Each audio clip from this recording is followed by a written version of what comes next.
is stated in the ancient Vedic literatures of India that God, the source of all that exists, visible and invisible, is an overwhelmingly beautiful, ever-youthful personality whose foremost name is Krishna, which means the all-attractive one. Once every 8,600 million years, Lord Shri Krishna descends to this earthly planet. His last visit here was a mere 5,000 years ago, and it is recorded that Krishna said, "Of all that is material and all that is spiritual in this world, know for certain that I am both its origin and dissolution. There is no truth superior to me. Everything rests on me as pearls are strung on a thread. As the Supreme Personality of Godhead, I know everything that has happened in the past, all that is happening in the present, and all things that are yet to come. I also know all living entities, but me no one knows. The whole cosmic order is under me. By my will it is manifested again and again, and by my will it is annihilated at the end. I am the goal, the sustainer, the master, the witness, the abode, the refuge, and the most dear friend. I am the creation and the annihilation, the basis of everything, the resting place, and the eternal seed. I am the self seated in the hearts of all creatures.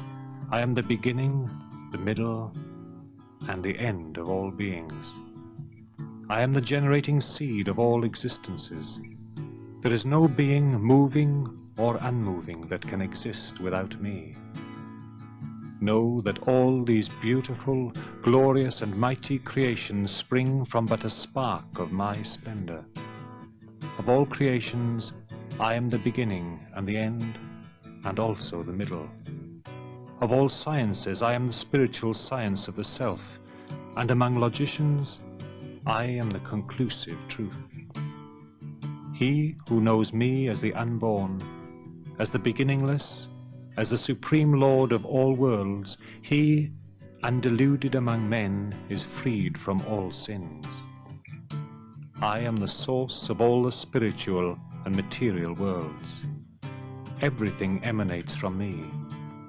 The wise who know this perfectly engage in my devotional service and worship me with all their hearts, always chanting my glories, endeavoring with great determination, bowing down before me. These great souls perpetually worship me with devotion. Earth, water, fire, air, ether, mind, intelligence, and false ego. Altogether, these 8 comprise my separate material energies. I am the taste of water, the light of the sun and the moon, the syllable Om in the Vedic mantras. I am the sound in ether and ability in man. From the highest planet in the material world down to the lowest, all are places of misery wherein repeated birth and death take place. But one who attains to my abode never takes birth again, but enjoys eternal life, unending bliss, and full knowledge of all that exists.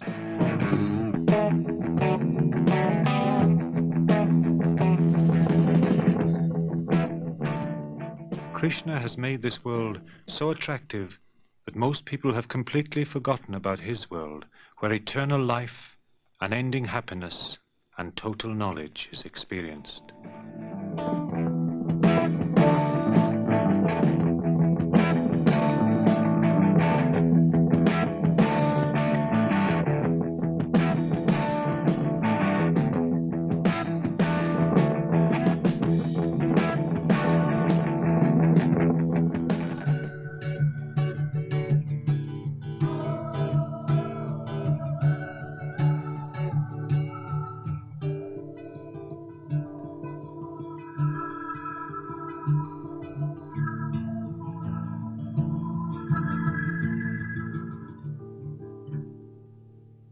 The Supreme Personality of Godhead Lord Sri Krishna, is inviting everyone to come back to his kingdom, where life, knowledge, and happiness is unlimited. However, interested persons must be willing to worship God with all their hearts and become his devotee.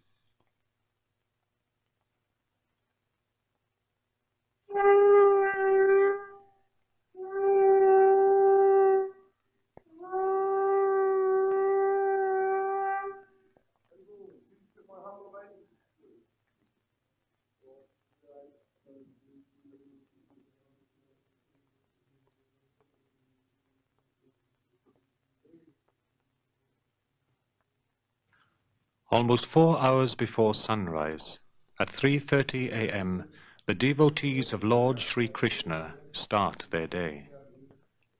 A full night's rest for a devotee is 6 hours.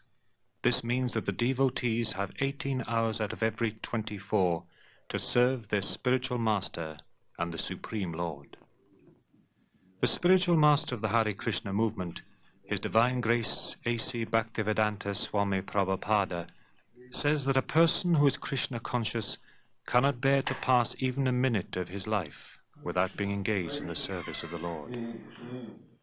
A Krishna conscious person is always alert in the discharge of his duties in Krishna consciousness, and therefore any unnecessary time spent sleeping is considered a great loss. It's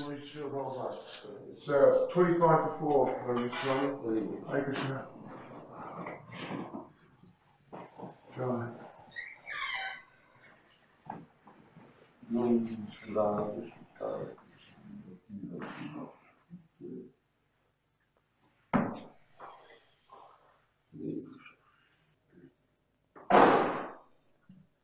Hare Krishna, Hare Krishna,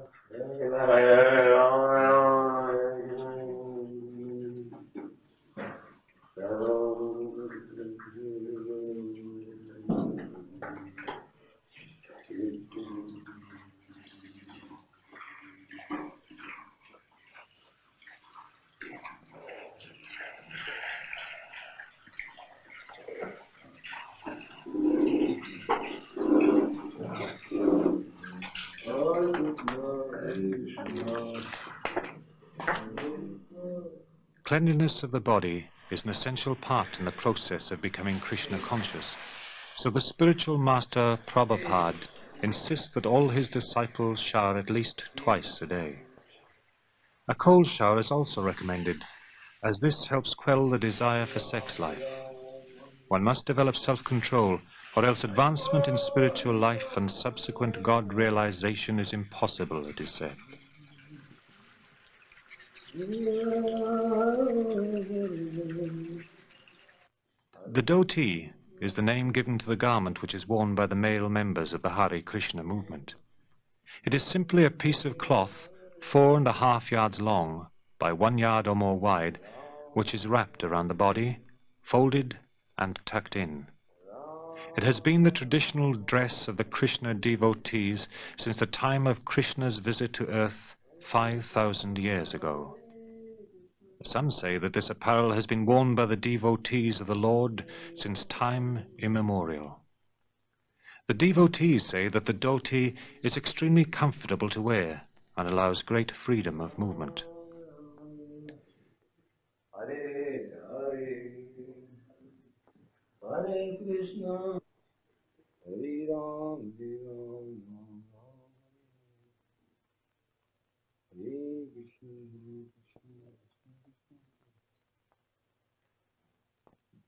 Hare Ram, Ram Ram,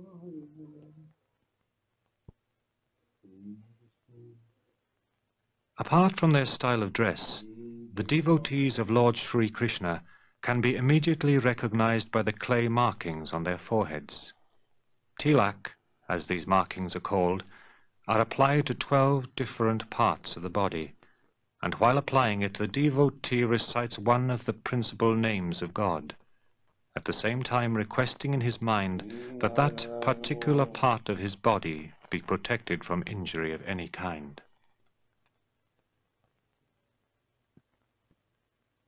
Shri Madhvaya Namo, Shri Govindaya Namo,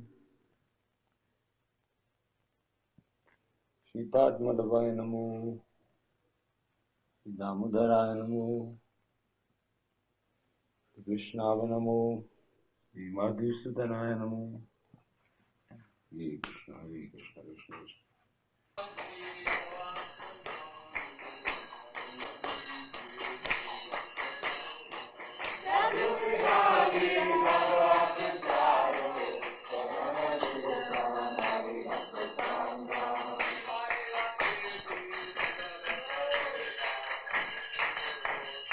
Haritik means to greet the Lord.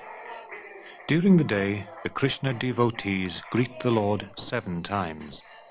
And of these 7 times, the early morning greeting at 4:30 a.m. is considered the most auspicious, or all good. First of all, 8 prayers are sung praising the spiritual master, for he is an ocean of auspicious qualities. From him, ecstatic love for God emanates. The spiritual master is receiving the blessings of Krishna, the ocean of mercy, because he is always relishing the mellows of pure devotion within. The spiritual master is always engaged in the temple worship of Krishna, the supreme personality of Godhead, and his female consort, Radharani. He also engages his disciples in such worship.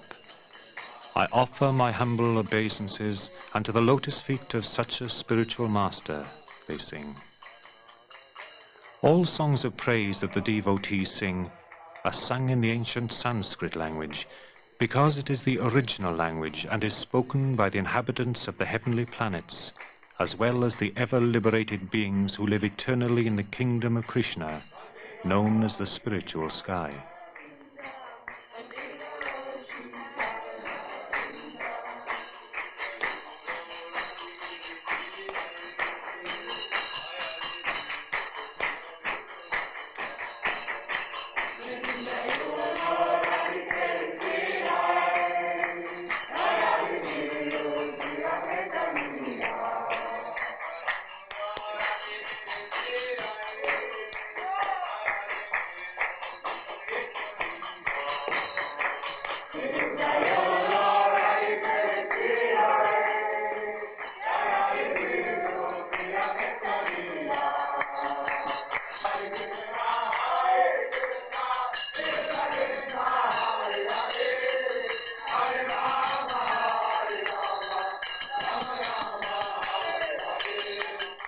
Krishna, which means the all-attractive one, is considered by all authorities as the most important name of God. Rama means the cause of all causes, and Hare means the destroyer of evil. As Krishna is the all-attractive person, the devotees worship his deity form, which is a representation of him carved from either wood or stone. To the advanced devotees who have become purified, there is no difference between this deity form and the Lord himself.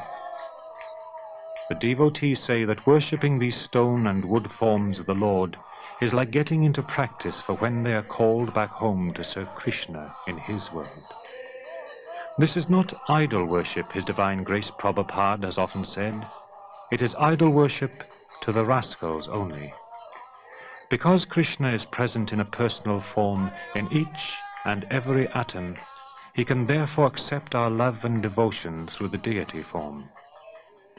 It is recorded in the ancient Vedic literatures that Krishna said that a person who is in a jubilant spirit, who feels profound devotional ecstasy while dancing before me, and who manifests different features of bodily expression, can burn away all the accumulated sinful reactions he has stocked up for many, many thousands of years. Just as by clapping the hands one can cause birds to fly away, similarly the birds of all sinful activities which are sitting on the body can be made to fly away simply by dancing and clapping before the deity of Krishna.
Vedic knowledge, or the transcendental knowledge of God, his names, fame, pastimes, activities, etc., was first spoken by the Lord himself, and since that far distant time has been passed down word for word exactly through a chain of spiritual masters. This is called disciplic succession, and during each ceremony the devotees pay their humble respects to this long line of masters and disciples.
It is written in the Vedic scripture, known as the Bhagavad Gita, that Krishna said, "He who meditates on me, the Supreme Personality of Godhead, his mind constantly engaged in remembering me, undeviated from the path, he is sure to reach me."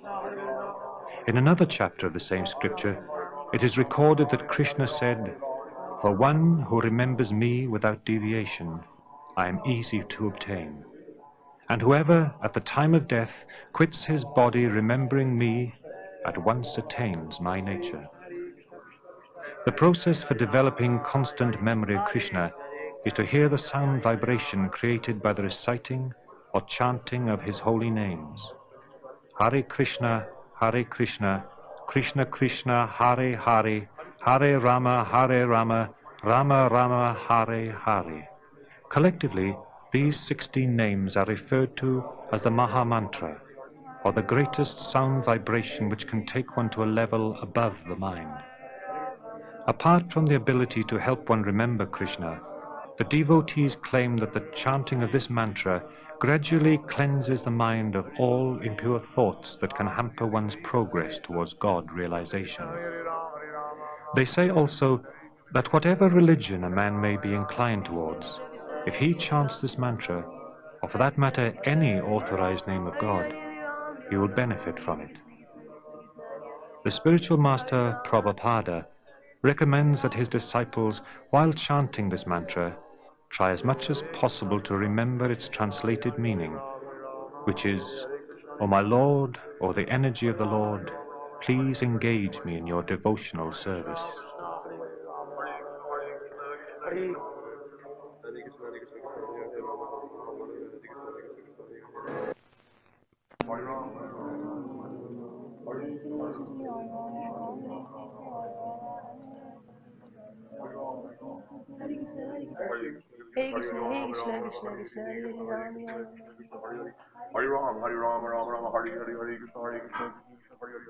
During this time of the morning, the devotees walk around the temple at least 3 times, and it is written that a person who does this can counteract the circulating process of repeated birth and death in this material world. Hare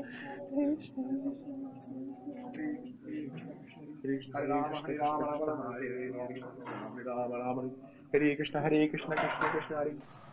We are not interested in performing violence. Actually, this Krishna consciousness movement is a non-violent movement. Although There are 9 processes for performing devotional service to the Lord, of which the easiest is Shravanam, or hearing the Bhagavad Gita scripture from the realized person. This will turn one to thought of the Supreme Being, it is said, and this in turn will lead to Niskala, or remembrance of the Supreme, and thus will enable one at the time of death to attain a spiritual body which is just fit for association with the Supreme Lord, Sri Krishna.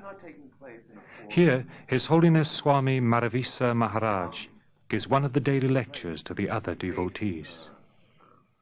Battlefield, called the battlefield of Kurukshetra.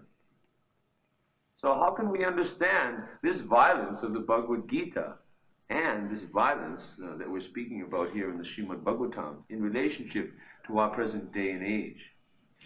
Well, actually, the present day and age is actually a violent situation going on.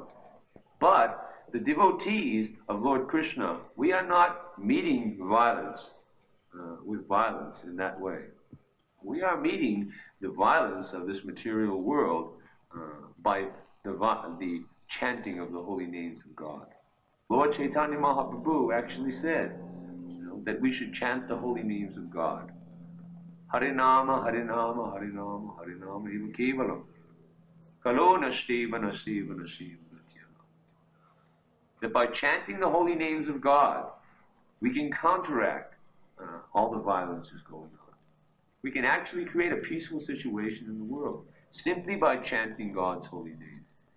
People may say, "Oh, that's a lot of bunk." How can you say that?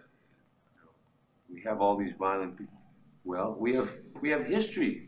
We have case histories right here before us.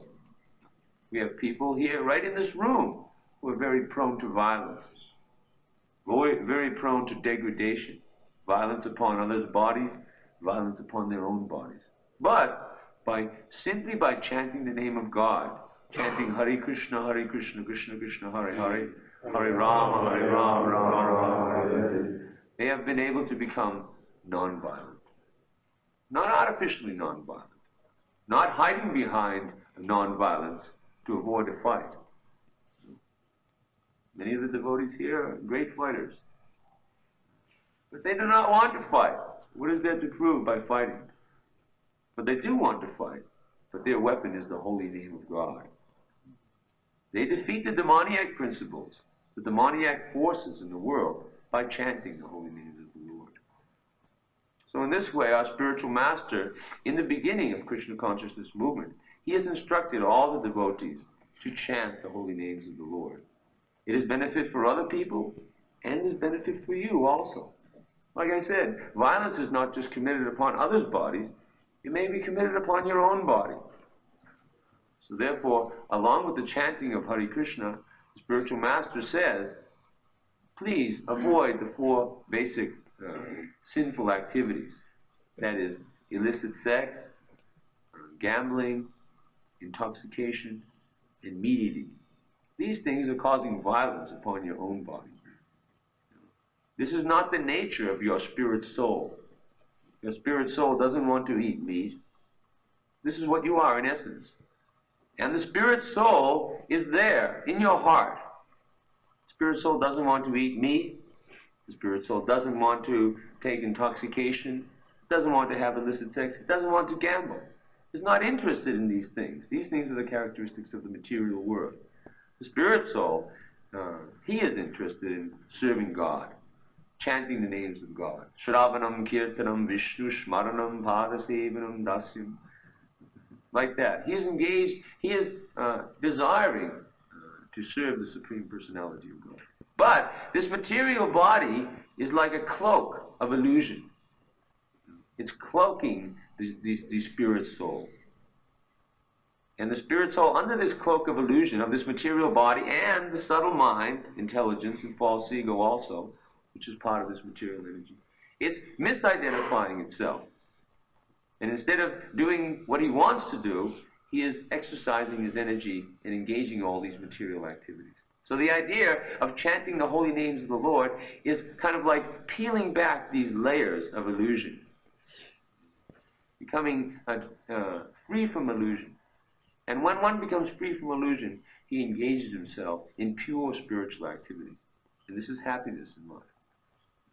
We are putting forth this contention that the spirit soul is by nature Satchidananda, full of knowledge, full of bliss, and eternal.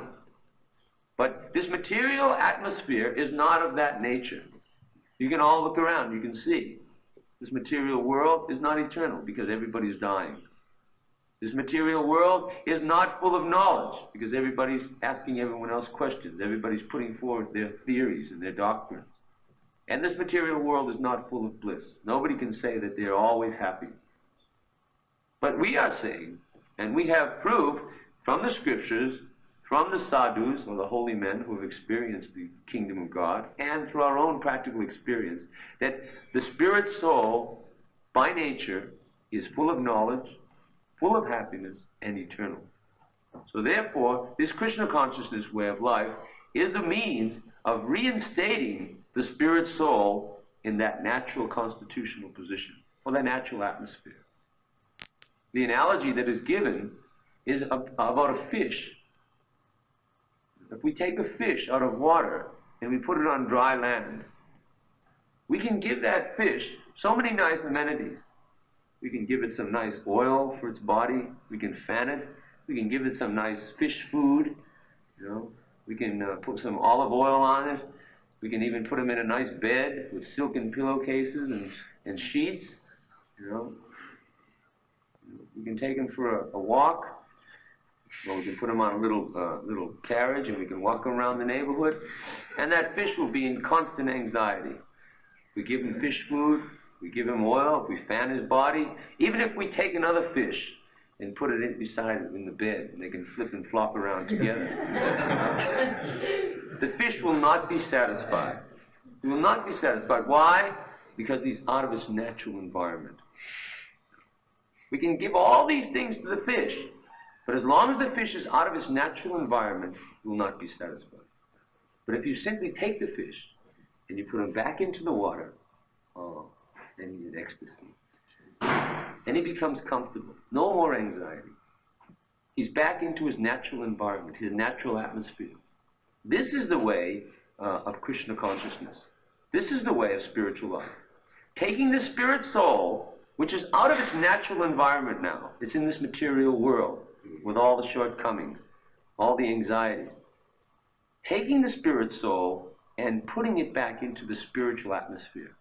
How do you do that? Not by taking the spirit soul out of the body, but utilizing this body in spiritual activities. And what are those spiritual activities? The beginning is chanting the holy name of God, Hare Krishna. What is another activity? Eating. But eating Krishna prasadam, food offered to Krishna. What is another activity? Dancing. We're all going to the discos. We're all going to the concerts, you know, to let ourselves go, you know, to work out. Well, we can dance in front of the deity of the Lord. Dancing, chanting, singing, painting, reading. Whatever we're doing, we can do in relationship to God. Relationship to Krishna. And this is the activity of taking the spirit soul out of the material atmosphere and putting it into the spiritual atmosphere. Just like the fish, taking it out of off the dry land, out of its bed with silken pillowcases and covers, you know, out of the dry atmosphere into its natural environment of the water. We take the spirit soul out of this material atmosphere, not by removing it from the material world, but by utilizing everything in spiritual consciousness. This is what we are calling Krishna consciousness performed from the material platforms. So, this is the essence of Krishna consciousness philosophy.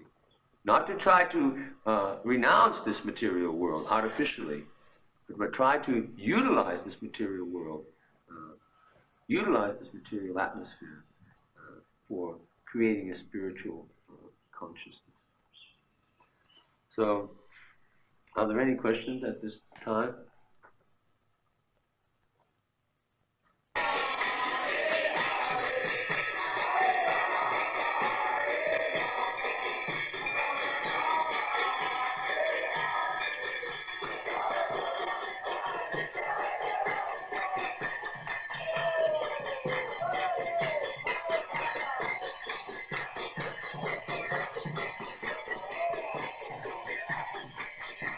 Every Krishna temple has two altars, one for Krishna and his conjugal lover Radharani, and one for SRILA Prabhupada, the spiritual master and founder of the Krishna movement in the Western world.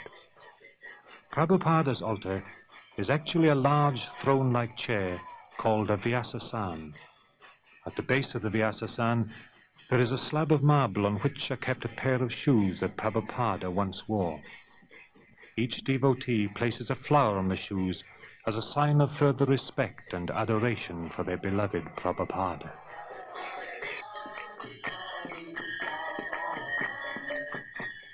This is the Tulsi Aratik, or ceremony to greet Tulsi. Tulsi is a plant on the outside, but actually a pure spirit soul on the inside. She is renowned as a healing herb for physical ailments of the body, and it is stated in the revealed scriptures that it is Krishna's favorite plant.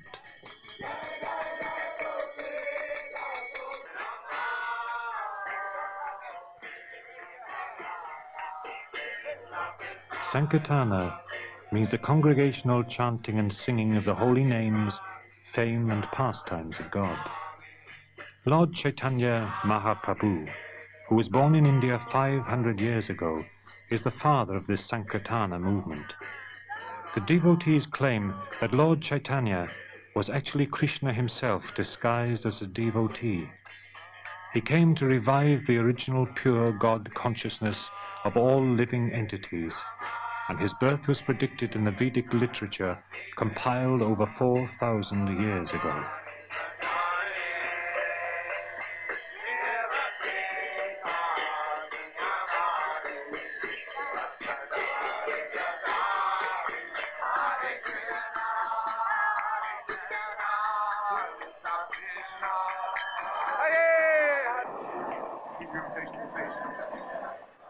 On the order of his spiritual master, His Divine Grace A.C. Bhaktivedanta Swami Prabhupada is fulfilling a sacred mission, which is to spread the science of Krishna consciousness to the English-speaking world.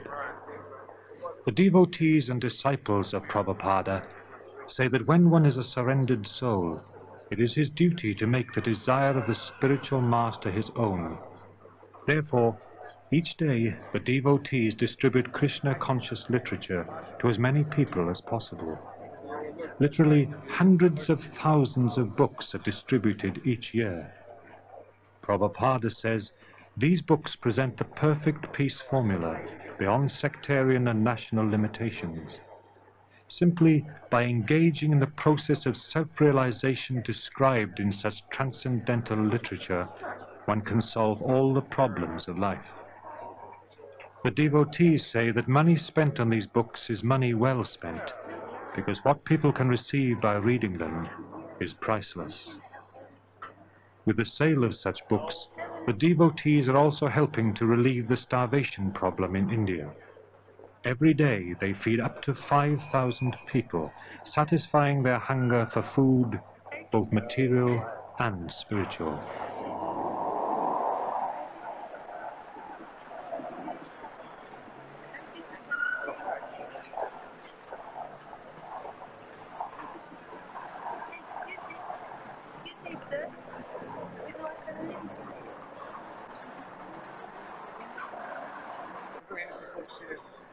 Demonstrations in the front, demonstrating Krishna's pastimes on this planet. Actually, they're all transcendental activities.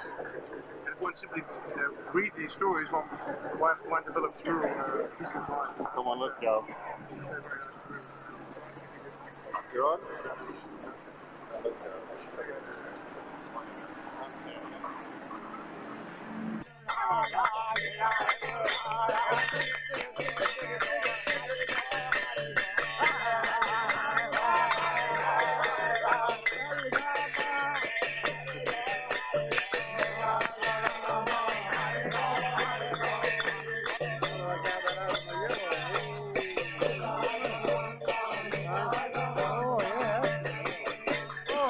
Let me get a shot of that. It's lovely.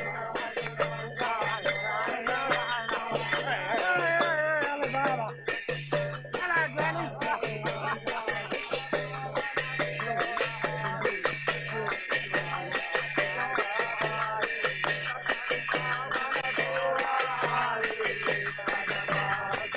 This movement will attract the minds of all people, said Lord Chaitanya.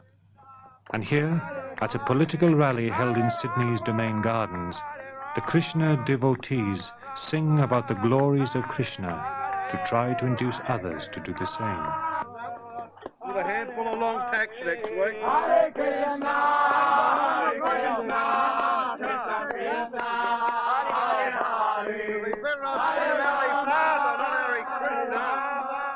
God is absolute, says Prabhupada. Therefore, even if someone repeats his name from a critical standpoint, they will benefit. Such is the power of the holy name of God. Hare Krishna. Some of the sweets and the most exotic things. Indian sweets. The spiritual master is always offering Krishna 4 kinds of delicious food, analyzed as that which is licked, chewed, drunk, and sucked. And when the spiritual master sees that the devotees are satisfied by eating Bhagavat Prasadam, he is satisfied. Every Sunday the Krishna devotees play the perfect hosts by serving up a feast fit for a king. Everyone is invited to come and try the higher taste, as it is referred to by the devotees. Food that has been offered to Krishna before eating becomes prasadam, or Krishna's mercy. Prasadam is made totally from vegetables, fruits, and milk products. No meats, fish, eggs, or other flesh foods are used, as Krishna will not accept them if offered.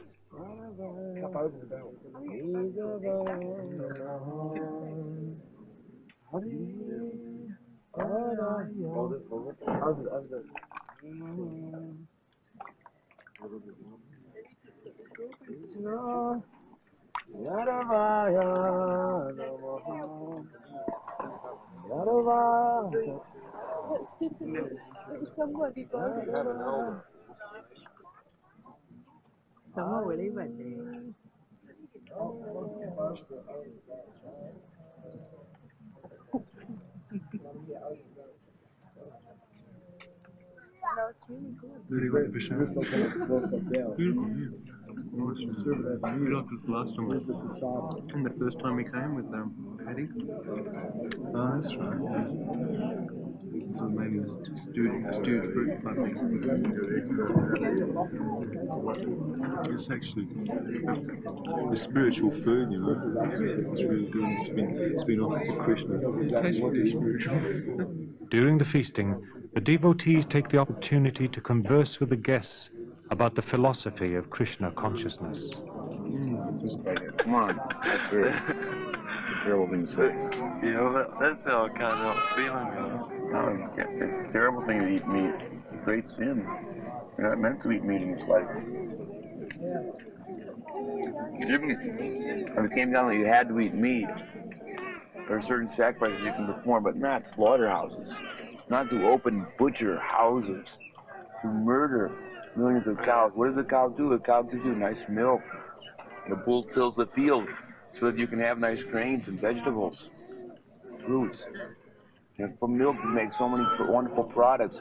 And we educate them not to cheat each other, not to become, you know, the best in the class and beat all the other guys, but simply to become perfect people, you know, and how to devote their lives to Krishna. All the education is geared to that. So they're taught very nicely, very carefully, love and devotion, and the children are really happy, you know. His son some last piece of advice before he went off for to meditate. And what he said is, my dear son, he said, please try to advance in spiritual life while you've got this human body. Don't become mad after those same pleasures which are available to the dogs and the hogs, right? The dogs and the hogs, they can have sex pleasure, right? They can eat, they can sleep, they can mate. Right? They just don't do it in a very sophisticated way. Right? What about animals? So what Vishal is saying, he says you've got higher intelligence, you've got human form of life. So don't misuse your intelligence. Krishna is situated in our hearts, but we're not pure enough to listen to the this voice from within. Therefore, we have Krishna has sent us a guru where we can hear him from without, you know, and inquire from the spiritual master, you know, what is to be done, because we are too impure, we are too conditioned, you know, to know what to do and how to advance in spiritual life. So if we here associate with this atmosphere, this spiritual atmosphere, in this particular body, now in this life, automatically something comes about, Krishna consciousness.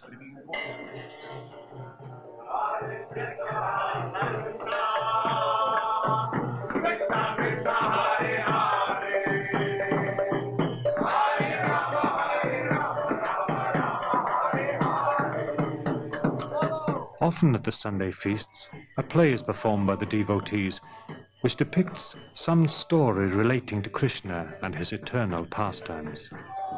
This play tells the story of how the Qazi, a Muslim magistrate, attempted to stop Lord Chaitanya's holy name-chanting movement.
Oh, what do we do? We cannot go on chanting. He has broken the sacred drum. What would Lord Chaitanya say? He has broken the sacred drum.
Hare, why are not you chanting the holy names of God?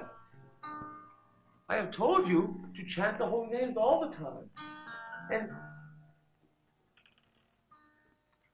who has done this?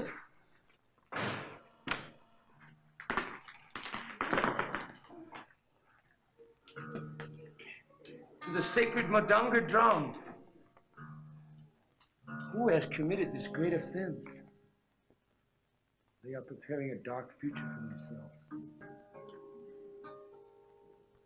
Who has broken the Madanga?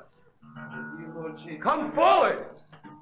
My dear Lord Chaitanya, the Qazi has told us that we must not chant the holy names of Krishna anymore. And he has even broken the sacred Madanga drum. Oh, this demon. What right does he have to do this? Why does he base his actions in this way? Oh, this demon. We must put him in his place.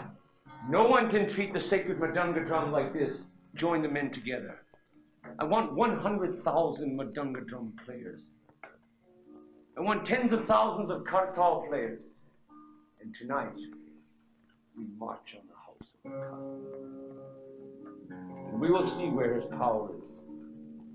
We will see if he can stem the tide of the holy name. Now let us join together and march out to the house of the Qazi. And yes, you, all you people, join in with us. And we will go to the house of the Qazi together.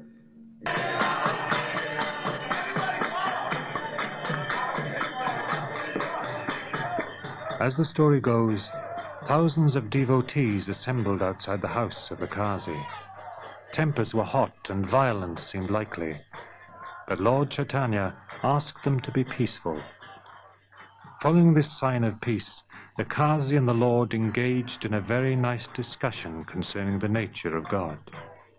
The Qazi was convinced by Lord Chaitanya to join his sacred movement, and he declared that no one should ever again put hindrance in the way of the Hare Krishna movement. Such is the power of the holy names of God. Hare Krishna.